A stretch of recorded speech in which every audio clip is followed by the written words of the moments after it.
head tennis coach Tom Boysen here. After the men are off to a 5-0 start, which is their best start in Division I history. The women are 2-1 as well. They both have 2 home matches this weekend. So with that, we'll open up to questions for Coach Boysen.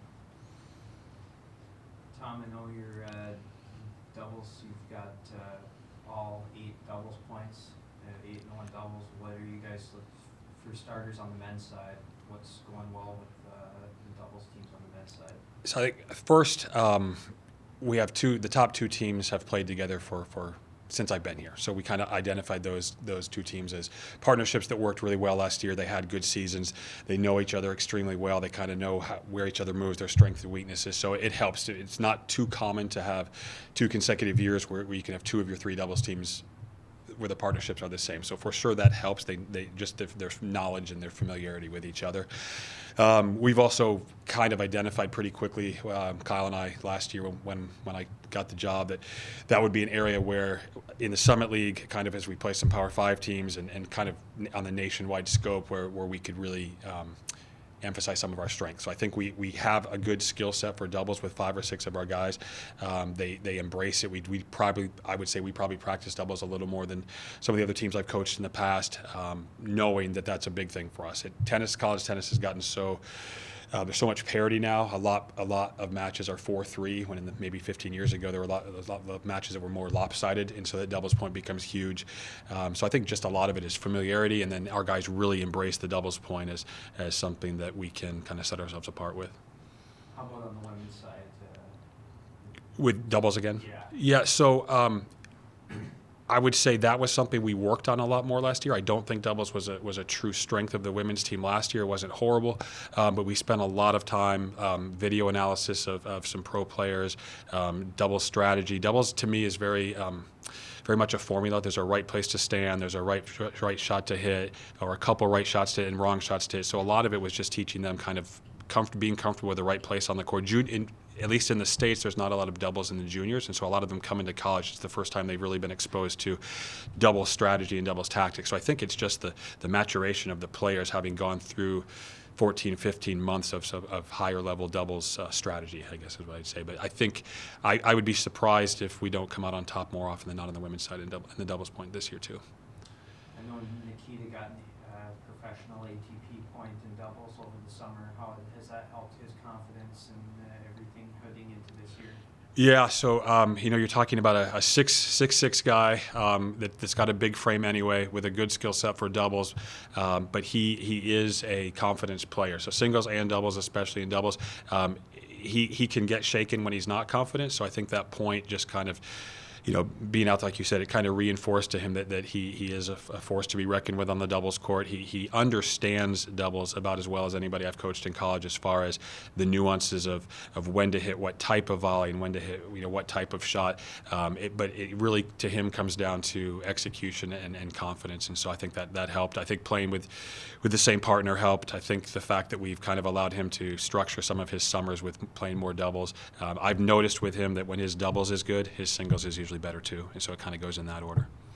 How much did it help getting Edmund back for another year? Huge, and it was that the timing was big. I mean, I know he had some other offers. It was I think he truly wanted to be here, but just like every other sport with COVID, there's a line between how if you offer that same scholarship level back, then you've got less money to recruit with. I knew that Edmund was somebody that, with his leadership and the number of wins he's had here, you wanted him back.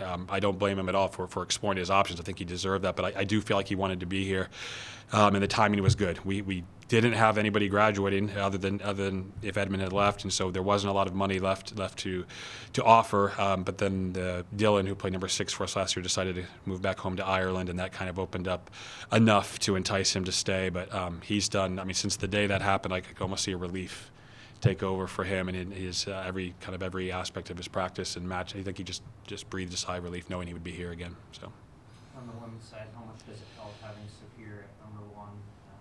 Yeah, it helps. But when I first got the job, I joke with everybody this. They told me that there was a player on the team that was in her second year in college, but also her second year in law school, or first year in law school, and she sang the national anthem, and she was in 15 clubs, and I figured she was a walk-on. And then when they tell you that she won Summit League Newcomer of the Year and played number 1, your jaw drops. And she's unique in all of that, but then also she plays a different style. I haven't seen too many college #1 players who play the game style that Sapir plays, and she also is kind of rides the wave of confidence, and her game is so unique. She kind of opens the court a little bit. She probably doesn't hit as much pace as a lot of the girls at #1, but then mixes pace in at times.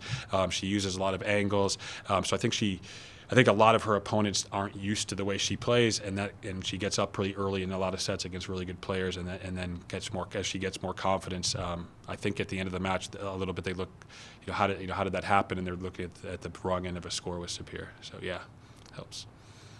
What does the just good start on the men's side kind of mean for your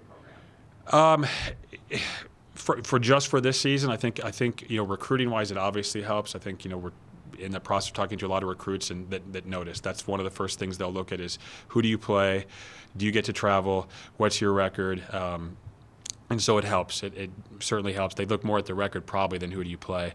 I think for this team, a good start is what they needed. They kind of went into the season knowing they had, Nikita's played, this is his 5th year of college tennis, Edmund's 5th year, Kean's 3rd year, I'm forgetting, Riley's 3rd year. So I have a lot of players that have played a lot of college tennis.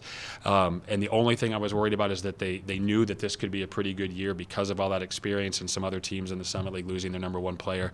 But I did feel like they were putting a little pressure on themselves. So I think if it had not gone well, we'd be dealing a little bit more with, what's wrong? This was the year we were supposed to, have these high goals, and I can just see the confidence kind of brewing as more validation. Like this is what we were kind of hoping. This is what we thought this year should be. Okay, we're kind of reaping the benefits of what we thought or hoped we would. So yeah, huge. It's good for scheduling. I mean, teams will see us now, and it's a little easier to say, oh, we'll go to North Dakota. That team's not going to. It's a tough team. It's a good team. So if we beat North Dakota, it looks good on our record, but it's not going to kill us if we lose. So certainly that record helps us attract teams to Grand Forks. So. Doubleheader Friday, Creighton, big opportunity at choice, big for your programs, big for the fans to see too. Yeah, I mean, I wasn't here the whole time, but this is year 4 in a row that we've tried to get Creighton and just haven't been able to get on the men's side and get them scheduled. I think it was COVID the first year, and then different players being ill or being sick during the COVID era for 2 or 3 years, and so we finally got them. It's big to get them here. They've never really been willing before this year to come here to Grand Forks. So, well-coached team. I would say, we kind of the way we put things, it's probably a 50-50 match. I'd like to think at home, and with the excitement the guys should have right now with coming off the weekend they had last weekend, that hopefully that will help at choice. I mean, I heard we're going to have over 100 people there, so that place gets pretty loud. And I like the fact that Creighton hasn't played us in a dual match. We've seen them in the fall, but they've never really seen, the guys kind of take over a doubles point with their energy and their emotion. So I'm kind of excited. And for the women's team, it's kind of the first of 4 or 5 pretty tough matches in a row.